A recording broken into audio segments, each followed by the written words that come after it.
अस्सलाम वालेकुम स्टूडेंट्स, मैं हूं आमना और आज मैं आपके साथ शेयर करने वाली हूं कोर्स 8607 का complete solution.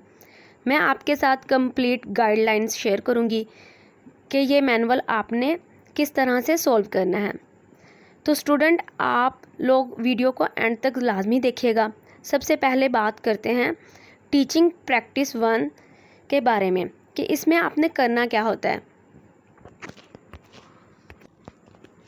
Course 8607 basically observation पे बेस करता है। इसमें आप लोगों ने क्या करना होता है, कोई एक गवर्नमेंट स्कूल या प्राइवेट स्कूल सेलेक्ट करना होता है ऑब्जर्वेशन के लिए, जहाँ पे आप लोग 14 डेज़ की इंटर्नशिप करेंगे और आपने वहाँ पे नोट करना होता है कि क्लासरूम इन्वायरमेंट कैसा था, टीचर किस तरह से पढ़ा रही थी, और आपने ऑब्ज़र्व करना होता है कि टीचर का स्टूडेंट्स के साथ बिहेवियर कैसा था, टीचिंग मेथड्स क्या थे, क्या स्ट्रेटजीज़ अपनाई गई और कौन सी एक्टिविटीज़ और स्किल्स को यूटिलाइज़ किया गया। तो ये सारी चीज़ें आप चेक करेंगे और इसको साथ साथ नोट करते रहेंगे। वहाँ पे आपने उन तमाम पॉइंट्स को नोट करते रहना है। फिर 14 डेज़ के बाद आपने 14 फील्ड नोट्स लिखने हैं और 2 ऑब्जर्वेशन रिपोर्ट राइट करनी है। तो इस वीडियो में मैं आपके साथ कंप्लीट गाइड कर दूंगी आपको, और आप यहाँ से हेल्प ले सकते हैं। बुक पेज नंबर 16 पे आप देखें सैम्पल ऑब्जर्वेशन रिपोर्ट 1। तो नेम ऑफ द ट्रेनी, यहाँ पे आपने अपना नाम लिखना है। जैसे सपोज़ मेरा नाम आमना है तो मैं यहाँ पे अपना नाम लिखूँगी, तो इस तरह आप अपना नाम लिखेंगे। नेम ऑफ द स्कूल, जो स्कूल आपने सेलेक्ट किया है, एलिमेंट्री या फिर हाई स्कूल, यहाँ पे आप प्राइमरी स्कूल नहीं लिखेंगे। Name of the class teacher लिखेंगे, जिस टीचर को आप ऑब्ज़र्व कर रहे थे। क्लास लिखेंगे, जिस क्लास को टीचर पढ़ा रही थी। और डेट एंड टाइम लिखेंगे, जिस टाइम पे आपने रिपोर्ट तैयार की है वो डेट और टाइम आप लिखेंगे। Observation of teaching for rules routine procedure, यहाँ पे आपको थोड़े से रूल्स बताए गए हैं कि rule raise your hand to answer question. Routine बताई गई है होमवर्क के बारे में, टीचर ने क्या फीडबैक दिया था स्टूडेंट को या नहीं, और एक्टिविटीज़ के बारे में। तो प्रोसीजर में कोई भी एक्टिविटी जो करवाई गई होगी या नो कॉस्ट मटेरियल अगर यूज़ किया उसके बारे में आप इसको लिख सकते हैं। और आप फिर इसके बारे में अपने व्यूज़ भी दे सकते हैं, कमेंट्स भी कर सकते हैं। जी स्टूडेंट्स, मेरे पास यहाँ पे एक मैनुअल है बीएड का, एक सैम्पल, तो मैं ये डिस्क्रिप्शन बॉक्स में भी इसका पीडीएफ शेयर कर दूँगी, तो आप डाउनलोड कर सकते हैं और वहाँ से भी आप हेल्प ले सकते हैं। तो थोड़ा सा मैं एक्सप्लेन कर देती हूँ। ये ऑब्जर्वेशन फॉर्म है, तो इसको आपने किस तरह से राइट करना है।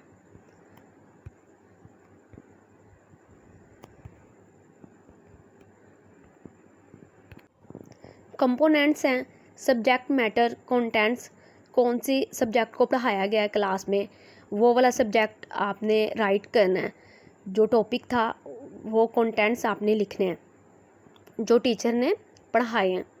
उसके बाद आपने ऑर्गेनाइजेशन देखनी है कि आपने नोट करना है कि टीचर ने किस तरह से SLOs को फॉलो किया और अपने लेसन प्लान को किस तरह से मैनेज किया, और एंड में उसको समराइज़ किया और किस तरह से उसको शेड्यूल जो उसने सिलेक्ट किया था कि इतने टाइम में उसने अपना लेसन प्लान डिलीवर करना है, तो उसको फॉलो किया या नहीं। रैपिड विद स्टूडेंट्स है, रैपोर्ट विद स्टूडेंट्स है, तो इसमें आपने स्टूडेंट और टीचर्स का आपस में बिहेवियर और इंटरेक्शन आपने देखना है कि स्टूडेंट्स और टीचर का आपस में इंटरेक्शन प्लीजेंट था या फिर टीचर स्ट्रिक्ट तो नहीं था।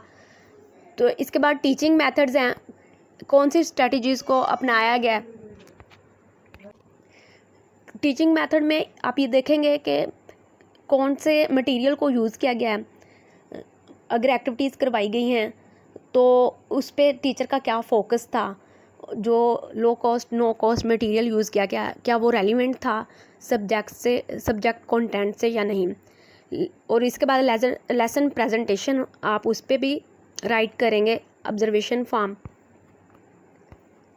क्लासरूम मैनेजमेंट, ये भी बहुत इम्पॉर्टेंट है, ये आप चीज़ नोटिस करेंगे, क्योंकि क्लासरूम मैनेजमेंट तभी अगर अच्छी होगी तभी स्टूडेंट के लर्निंग आउटकम्स अच्छे होंगे।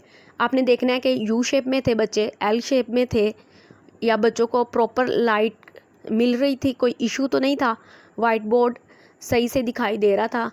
इस तरह आपने मटेरियल मैनेजमेंट और क्लासरूम की सीटिंग प्लान सब आपने ऑब्जर्व करना है और इसको राइट करना है। लर्निंग इन्वायरमेंट ऑफ क्लासरूम, इसमें आप देखेंगे कि क्लासरूम का इन्वायरमेंट प्लीजेंट था, डिसिप्लिन मेंटेन था, और टीचर्स और स्टूडेंट का आपस में इंटरेक्शन सही था, और टीचर स्ट्रिक्टली बिहेव तो नहीं कर रहा था।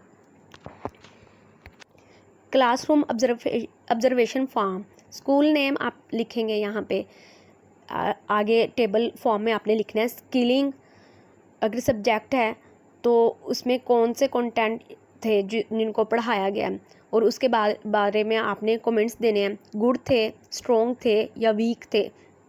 आप यहाँ पे नेगेटिव कमेंट्स भी दे सकते हैं। और ऑर्गेनाइजेशन देखनी है, क्लास मैनेजमेंट देखनी है, एक्सीलेंट थी, वेल थी, प्योर थी। अगर पुअर है तो आप उसको भी यहाँ पे लिख सकते हैं। और लेसन को प्रॉपर समराइज़ किया गया है, ब्रिज इन करवाया गया है एक्टिविटी, और SLOs को फॉलो किया गया है। तो ये सारी चीज़ें आप यहाँ पे फिल करेंगे। इस तरह ये फॉर्म आप फिल करेंगे।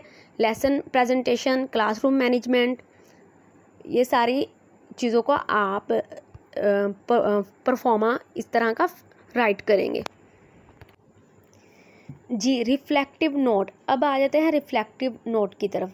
ये फील्ड नोट्स जो आपने 14 डेज़ वहाँ पे गुजारे हैं, तो आपने 14 ही फील्ड नोट्स लिखने हैं। तो आप ये बेसिकली सबसे पहले देखते हैं कि रिफ्लेक्टिव नोट होते क्या हैं।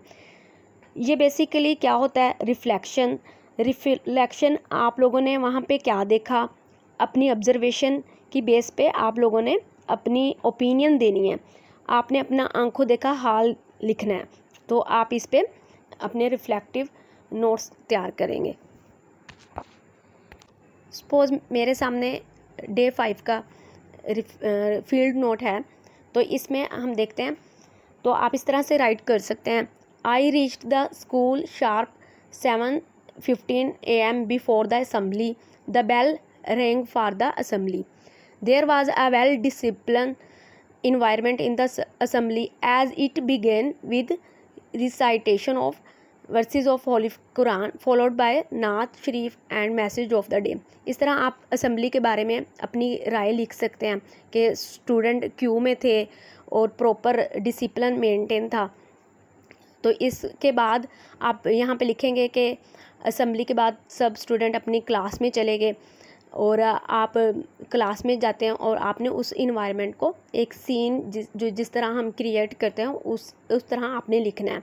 सपोज़ अगर उस डे आपका विज़िटर कोई आ जाता है, MEA आ जाता है, या आप LND क्लास 3 के बारे में लिख रहे हैं, तो आप लिख सकते हैं कि MEA ने विज़िट किया और आप के जो मेंटोर था उसने भी आपको उसके साथ इंट्रोडक्शन करवाया MEA का आपका। और आप ये भी लिख सकते हैं कि फिर उसके बाद 3 क्लास का टेस्ट हुआ, LND लिटरेसी न्यूमरेसी टेस्ट हुआ, और MEA ने अपना प्रॉपर रिपोर्ट जो उसने करनी थी उसको रिपोर्ट सेंड की। या फिर आप लिख सकते हैं अगर किसी डिप्टी DO या EDO वगैरह का या DEO का, जो हमारे ऑफिसर्स हैं, तो उनका अगर विज़िट होता है स्कूल में तो आप उसको भी मेंशन कर सकते हैं उस डे के हवाले से। आप यहाँ पे एक और चीज़ भी बता देती हूँ कि आप यहाँ पे लिख सकते हैं अगर कोई इंसिडेंट हो जाता है किसी स्टूडेंट के साथ, सपोज़ अगर किसी को चोट लग जाती है, तो आप लिख सकते हैं कि स्टूडेंट को भी किस तरह से चोट लगी, या हिट हो गया किसी चीज़ से तो उसको ब्लीडिंग होगी तो रेस्क्यू 112 को कॉल की गई। तो इस तरह प्रॉपर जो उसको ट्रीटमेंट दिया गया तो आप उसके बारे में भी थोड़ा सा राइट कर सकते हैं। इसके अलावा आप डिफरेंट क्लासरूम के बारे में लिखेंगे। डेली आप डिफरेंट क्लासरूम को विज़िट करेंगे और उसके हवाले से आप लिखेंगे। सपोज़ एक दिन आप इंग्लिश की क्लास 3 ऑब्ज़र्व करते हैं और आप फिर नेक्स्ट डे 5 क्लास को ऑब्ज़र्व करते हैं। या फिर यहाँ पे ये देखें ECE का भी बताया गया है, अर्ली चाइल्डहुड एजुकेशन। तो ये प्ले ग्रुप जिसको हम कह देते हैं तो वो क्लास होती है। तो आप यहाँ पे एक सीन की तरह क्रिएट कर सकते हैं और लिख सकते हैं कि आप प्ले ग्रुप में गए, वहाँ पे इन्वायरमेंट बहुत प्यारा था, कलरफुल टॉयज़ थे और बच्चों की एक्टिविटी हो रही थी, काउंटिंग उनको एक्टिविटी के ज़रिए सिखाई जा रही थी और बच्चे इंटरेस्ट अपना शो कर रहे थे। और आप लिख सकते हैं कि मैंने उस दिन बहुत ज़्यादा इंजॉय किया। तो आप सारा ये प्ले ग्रुप का एक के स्ट्रक्चर आप उसको क्रिएट कर सकते हैं अपने माइंड में और उसको आप फील्ड नोट के तौर पे राइट कर सकते हैं। जी, इस तरह से आप अपना क्लासरूम ऑब्जर्वेशन फॉर्म कंप्लीट कर सकते हैं और फील्ड नोट्स आप उनको लिख सकते हैं। तो इसके बाद आप लिखने के बाद इसको अपना ऑनलाइन LMS पे इसको अपलोड करेंगे असाइनमेंट को। और इसमें कोई स्टैम्प की या फिर आपके मेंटोर के स्टैम्प और साइन और हेड टीचर के साइन की ज़रूरत नहीं होगी, क्योंकि ये अब आपने टाइप फॉर्म में इसको सबमिट करना है। तो स्टूडेंट, ये मैं सैम्पल आपको डिस्क्रिप्शन बॉक्स में भी शेयर कर देती हूँ, तो आप वहाँ से डाउनलोड कर लें। स्टूडेंट, अगर आपको ये वीडियो अच्छी लगे तो प्लीज़ मेरे चैनल को सब्सक्राइब करें और बेल आइकॉन को क्लिक करें ताकि आपको नोटिफिकेशन मिलते रहें। For further information please keep in touch with my videos. जज़ाकल्लाह। मिलते हैं अगली वीडियो में, तब तक के लिए अल्लाह हाफिज़।